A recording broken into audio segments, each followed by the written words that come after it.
Okay, सो registration registration का जो sections हैं बेसिकली सेक्शन 22 से लेकर section 25 central goods and service tax act में आता है. सो क्या बोलते हैं ये सेक्शंस, हम ये डिस्कस करते हैं. सो फर्स्ट ऑफ ऑल एक क्वेश्चन आता है कि क्या कोई पर्सन जो बिजनेस कर रहा है या सेल ऑफ गुड्स कर रहा है या सर्विस प्रोवाइड कर रहा है, उसे क्या मतलब जीएसटी का रजिस्ट्रेशन कंपलसरी लेना है, मतलब irrespective of his turnover? So answer is no. So there is a threshold limit कि अगर आपका टर्नओवर इस पर्टिकुलर थ्रेशोल्ड लिमिट से ऊपर जाता है तो ही आपको रजिस्ट्रेशन कंपलसरीली कराना है. सो वो थ्रेशोल्ड लिमिट क्या है? सो वो थ्रेशोल्ड लिमिट है sir 40 lakhs, 20 lakhs and 10 lakhs. तीन थ्रेशोल्ड लिमिट. हाँ, सो डिपेंड करता है कि आप कहाँ पर बिजनेस कर रहे हैं, मतलब किस स्टेट में बिजनेस कर रहे हैं, किस चीज का बिजनेस कर रहे हैं. सो ये हम आगे डिस्कस करेंगे कि 40 lakhs किसके लिए एप्लीकेबल है, 20 lakhs किसके लिए एप्लीकेबल है, 10 lakhs की थ्रेशोल्ड लिमिट किसके लिए एप्लीकेबल है. लेकिन एज ऑफ नाउ हमें समझना है, first of all this point is very clear कि there is a threshold limit, right. So मान लीजिए कि वो थ्रेशोल्ड लिमिट 40 lakhs है, एग्जाम्पल आपके केस में.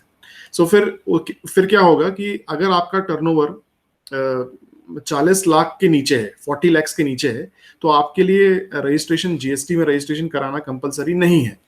ठीक है, आप करा सकते हैं वॉलंटरीली, बट कंपलसरी नहीं है. Law does not mandate it. लेकिन अगर आपका टर्नओवर 40 लाख के ऊपर है, सो आपको कंपलसरीली जीएसटी में रजिस्ट्रेशन कराना पड़ेगा. कैसे कराना है वो हम डिस्कस करेंगे आगे, राइट. नाउ अच्छा, ये जो मैंने आपको थ्रेशोल्ड लिमिट की बात बताई ना, इसके कुछ एक्सेप्शंस हैं. एक्सेप्शंस का मतलब क्या हुआ कि हम कह रहे हैं कि सर आपका टर्नओवर अगर एक पर्टिकुलर थ्रेशोल्ड लिमिट से नीचे है तो आपको रजिस्ट्रेशन कराने की जरूरत नहीं है, कंपलसरी नहीं है. लेकिन अगर ये नीचे वाले पॉइंट्स में अगर आप आ गए, सो फिर आपको कंपलसरीली रजिस्ट्रेशन कराना पड़ेगा, इवन आपका 1 रुपए का सेल्स क्यों ना हो. सो पहले हम ये एक्सेप्शंस डिस्कस करेंगे कि what are the exceptions of the threshold limit. Okay, so first पहला एक्सेप्शन है inter state taxable supply of goods. मतलब कि अगर आप ये जो 40 लाख का या 20 लाख का या 10 लाख का जो थ्रेशोल्ड लिमिट है वो एप्लीकेबल होता है जब आप सेम स्टेट में सेल कर रहे हो. सो फॉर एग्जांपल महाराष्ट्र की बात करें, सो महाराष्ट्र में अगर आप मुंबई से पूना से पूना से नासिक, नासिक से अहमदनगर, ये सब महाराष्ट्र में सेल कर रहे हो, इंट्रा स्टेट सेल्स कर रहे हो, तो फिर उस केस में क्या होगा, वो थ्रेशोल्ड लिमिट एप्लीकेबल होगी. लेकिन अगर आपने ड्यूरिंग द ईयर कोई भी एक ट्रांजैक्शन कर दिया आउट ऑफ द स्टेट, मतलब कि आप महाराष्ट्र में बिजनेस करते हो, आपका registered place of business, principal place of business Maharashtra में, और आपने एक ट्रांजैक्शन कहाँ कर दिया, से गुजरात में. सो आपने आपका से registered office is in Pune. ठीक है, सो पुणे से आपने सेल किया से वडोदरा या अहमदाबाद. ठीक है, so this is an inter state sales. तो जैसे ही इंटर स्टेट सेल्स हो जाता है ना, सो ये थ्रेशोल्ड लिमिट एप्लीकेबल नहीं होती है और आपको इमीडिएटली रजिस्ट्रेशन कराना पड़ेगा. ठीक है, थोड़ा टाइम मिलता है, 30 दिन का टाइम मिलता है, लेकिन अब आपको थ्रेशोल्ड लिमिट नहीं देखनी है. Now second is in the case of casual taxable person. So अगर आप कैजुअल टैक्सेबल पर्सन है तो आपको रजिस्ट्रेशन कराना कंपलसरी है. और कब कराना है? सो जब आप बिजनेस चालू करोगे उसके 5 दिन पहले.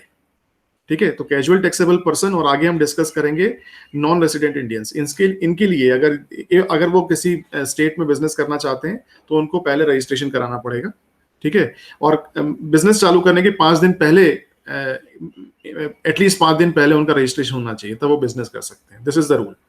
Now coming to the topic again, casual taxable person क्या होता है. So who is casual taxable person? So ये हम डिस्कस कर सकते हैं. सो कैजुअल टैक्सेबल पर्सन की डेफिनेशन ना सेक्शन 2 सबसेक्शन 30 में दी हुई है. सो व्हाट डज इट से? सो ये बोलता है कि a person who occasionally undertakes transactions involving supply of goods or services or both in the course of furtherance of business, whether as a principal, agent, or in any other capacity, in a state or a union territory where he has no fixed place of business. So now ये definition दी हुई है, समझ में आया क्या? Answer है नहीं आया. मुझे भी फर्स्ट टाइम में नहीं आया था. But I will give you an example and try to explain the concept of casual taxable person. मान लीजिए कि एक बंदा है जो राजस्थान में जयपुर में उसका एक शॉप है, ठीक है, जहां पर वो कपड़े सेल करता है, जो ट्रेडिशनल जो राजस्थानी कपड़े होते हैं ना, प्रिंटेड वाले, सो वो सेल करता है वो, ठीक है. सो उसकी शॉप अच्छी चलती है राजस्थान में, but now he wants to grow. So Rajasthan के बाहर भी अपने बिजनेस को ले जाना चाहता है, लेकिन परमानेंट शॉप नहीं डालना चाहता. परमानेंट शॉप उसका ऑलरेडी राजस्थान में है. So what he does is, Delhi में मतलब 2 मंथ्स के लिए से फॉर एग्जांपल एक स्टॉल किराए से मिलता है इन दिल्ली में. इस तरह के फेयर्स बहुत होते हैं. तो से फॉर एग्जांपल वो 2 महीने के लिए बिजनेस करना चाहता है, एक स्टॉल, ओके, कियोस्क लेकर, स्टॉल लेकर वो बिजनेस करना चाहता है, ठीक है.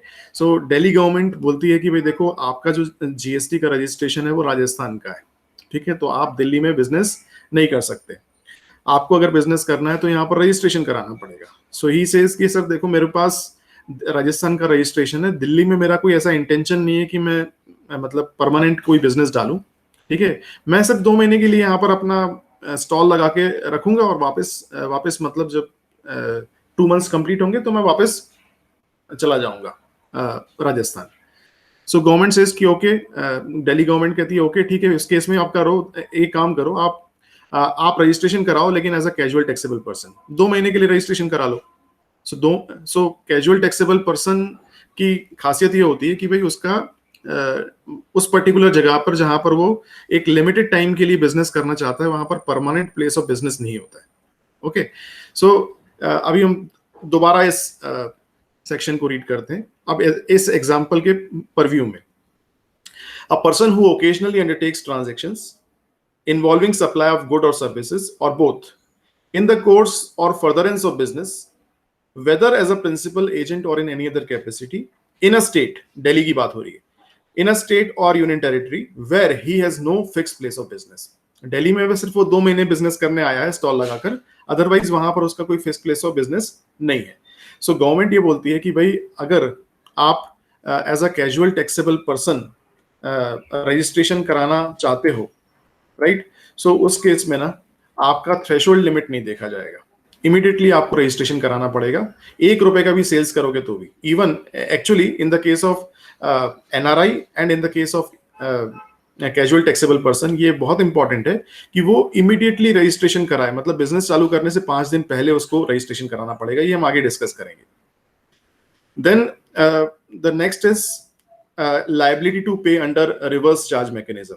सो देखिए, नॉर्मली जो हमारे ट्रांजैक्शंस होते हैं ना, सो होता क्या है कि जो सेलर है वो अपने इनवॉइस में जीएसटी चार्ज करके बायर से वो रिकवर करता है और अल्टीमेटली गवर्नमेंट को पे करता है, सेलर, ट्रेडर, ठीक है. सो ये तो नॉर्मल फॉरवर्ड चार्ज हो गया. लेकिन कभी कभी कुछ ट्रांजैक्शंस ऐसे होते हैं जहां पर बायर जो परचेजर है ना, उसको जीएसटी पे करना पड़ता है under reverse charge mechanism. Example लेता हूं, एडवोकेट. ओके, सो अगर आपने किसी एडवोकेट की सर्विसेज ली हैं फॉर बिजनेस पर्पस, तो उस केस में ना आपको रिवर्स चार्ज मैकेनिज्म के बेसिस पर आपको जीएसटी पे करना पड़ेगा. Advocate is not liable to collect GST through his invoice, है ना. सो नाउ अगर आप आरसीएम में फॉल हो गए, मतलब आपने एडवोकेट की सर्विस ली है या फिर और भी चीजें जो आरसीएम में कवर होती हैं, उस तरह का गुड्स परचेज किया है या सर्विसेज ली हैं, तो then you will have to compulsorily get yourself registered. And ये जो थ्रेशोल्ड लिमिट है वो आपको चेक करने की जरूरत नहीं है, right. Next is E commerce operator. ठीक है, ई कॉमर्स ऑपरेटर कौन होते हैं? जैसे कि अमेजॉन, फ्लिपकार्ट, ठीक है. And person supplying goods through E commerce operator, ये कौन होते हैं? जो अमेजॉन, फ्लिपकार्ट के थ्रू मतलब सेल करते हैं, मतलब डायरेक्टली कस्टमर को सेल नहीं करते. उनको जो ऑर्डर्स मिलता है ना, वो ये अमेजॉन, फ्लिपकार्ट जैसे ई कॉमर्स ऑपरेटर के थ्रू मिलता है. They are enrolled in their supplier list, ठीक है. सो अमेजॉन, फ्लिपकार्ट और उनसे जुड़े हुए सप्लायर, उनके लिए ये थ्रेशोल्ड लिमिट एप्लीकेबल नहीं होगी, उनको इमीडिएटली रजिस्ट्रेशन कराना पड़ेगा. Next is non resident Indians, out of India से आए हैं, उनको जीएसटी में रजिस्ट्रेशन कराना पड़ेगा, उसके बाद ही वो बिजनेस चालू कर सकते हैं. सो 5 दिन, मिनिमम 5 दिन पहले रजिस्ट्रेशन हो जाना चाहिए, उसके बाद ही वो बिजनेस कर सकते हैं. Next is GST TDS deductors. Now ये कौन होते हैं sir? So GST TDS deductors वो होते हैं, वो लोग होते हैं